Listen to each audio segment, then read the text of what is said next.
Saint of the Day. 16th September. Saint Cornelius, Pope, Martyr. Saint Cyprian, Bishop, Martyr. Saint Cornelius, Pope, Martyr. About a year after Pope Saint Fabian's martyrdom, the Decian persecution was sufficiently relaxed due to the emperor's absence from Rome, so that 16 bishops were able to assemble and elect Cornelius Pope, c. March 251. He reigned for 2 years, and during this time excommunicated the first anti-pope, Novatian, and his followers because of their excessively rigid stand which denied readmission under any condition to all who had apostatized under the strain of the persecution, no matter how sincere their repentance. This would have been placing a limit on God's mercy.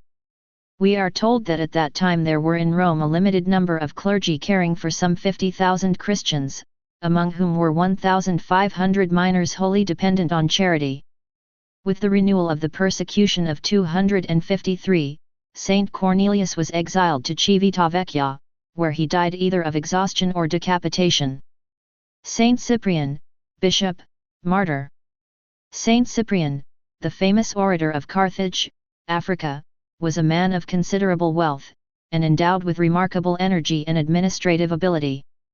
He was in his 50s when a chance encounter with an old priest named Cecilian convincingly exposed him to the truth of Christianity. As a result, he embraced Christianity and sold his properties for the benefit of the poor. Within a few years he was ordained priest and, on popular insistence, consecrated Bishop of Carthage, at that time the very center of the Church in Africa. Then came the Decian persecution, and Cyprian, in order to ensure that the organization of the Church remained intact, governed his see from a hiding place.